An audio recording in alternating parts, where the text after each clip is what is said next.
السلام علیکم ورحمۃ اللہ وبرکاتہ۔ رب اشرح لی صدری ویسر لی امری واحلل عقدۃ من لسانی یفقہوا قولی۔ سبحانک لا علم لنا الا ما علمتنا انک انت العلیم الحکیم۔ ان اولیاء اللہ لا خوف علیہم ولا هم یحزنون۔ ایک مرتبہ ہارون رشید رحمۃ اللہ علیہ حج کو جا رہے تھے تو راستے میں کوفہ میں چند روز قیام فرمایا۔ جب روانگی کا وقت ہوا تو شہر کے باہر بہت سارے لوگ بادشاہ کی سواری کو دیکھنے کے لیے اس کے شوق میں جمع ہو گئے۔ کوئی بادشاہ کی سواری، تو وہاں پر بہلول مجنون رحمۃ اللہ علیہ بھی پہنچ گئے اور دور سے آواز دی، امیر المومنین، اے امیر المومنین، 3 بار آواز لگائی۔ ہارون رشید رحمۃ اللہ علیہ نے آواز کو سن کر پردے کو اٹھایا اور کہا، بہلول میں حاضر ہوں، کہو کیا کہتے ہو؟ بہلول میں حاضر ہوں، کہو کیا کہتے ہو؟ بہلول رحمۃ اللہ علیہ نے کہا، مجھ سے احمد نے یہ حدیث بیان کی کہ حضرت قدامہ رضی اللہ عنہ کہتے ہیں کہ میں نے حضور پاک صلی اللہ علیہ وسلم کو مینا میں دیکھا حج کے موقع پر۔ آپ صلی اللہ علیہ وسلم معمولی کجاوے پر سوار تھے، نہ سامنے سے ہٹو بچوں کا شور تھا نہ کس کو ہٹانا تھا۔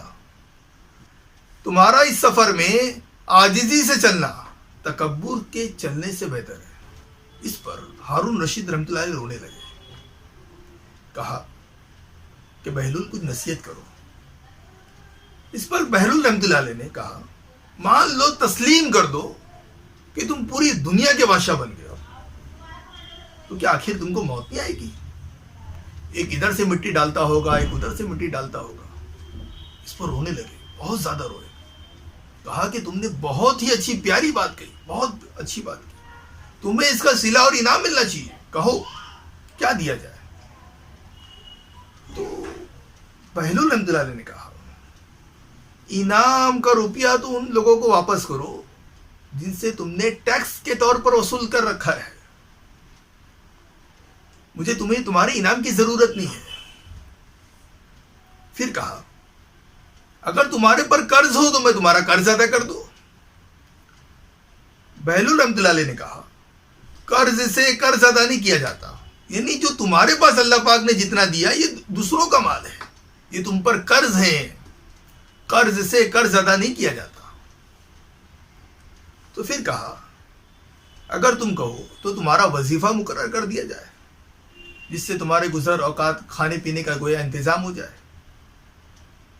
تو بہلول رحمۃ اللہ علیہ نے کہا، یقین دیکھو اللہ پر، بولے یہ ہو ہی نہیں سکتا کہ میرا اور آپ کا رب ایک ہی ہے کہ وہ تم کو روزی دے اور مجھے بھول جائے، یہ کیسے ہو سکتا ہے؟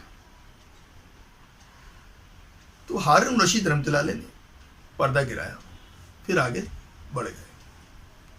اسی طرح ایک مرتبہ حج کو جا رہے تھے تو سعدون مجنون رحمۃ اللہ علیہ سامنے آ گئے اور یہی بات عرض کی، مان لو تسلیم کر لو کہ تم پوری دنیا کے بادشاہ بن گئے، ساری مخلوق تمہاری مطیع بن گئی، تو کیا تمہیں موت نہیں آئے گی؟ یہ دنیا کو اپنے دشمنوں کے لیے چھوڑ دو، جو دنیا آج تمہیں خوب ہنسا رہی ہے یہ کل کو تمہیں خوب رلائے گی۔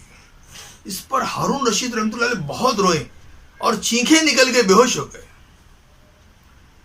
3 نمازیں قضا ہو گئی بے ہوشی کے اندر، اتنا خوف کا غلبہ تھا اللہ کا کہ ہارون رشید رحمۃ اللہ علیہ نصیحت کی بات کو سن کر بہت رویا کرتے تھے۔ بہت غلبہ تھا آخرت کا، اللہ کا خوف تھا۔ اللہ والوں کی گویا یہی زندگی ملے گی کہ ان کے دلوں میں اللہ کی محبت، آخرت کا ڈر، خوف بہت زیادہ تھا۔ اس لیے بہلول رحمۃ اللہ علیہ کو نام تو بہت پیارا تھا، لیکن لوگ بہلول سے پکارا کرتے تھے اور بہلول سے مشہور ہو گئے تھے کہ بچے بھی ان کا مذاق اڑاتے تھے کہ دنیا کے پاگل لوگ ان کو پاگل سمجھتے تھے، لیکن یہ اللہ والے جو اللہ کی محبت میں دیوانے تھے، دنیا والوں کو کیا معلوم یہ کس کی محبت میں گرفتار ہے، یہ اللہ کی محبت۔ اس لیے کہتے ہیں اپنے دلوں میں اللہ کو اتارے۔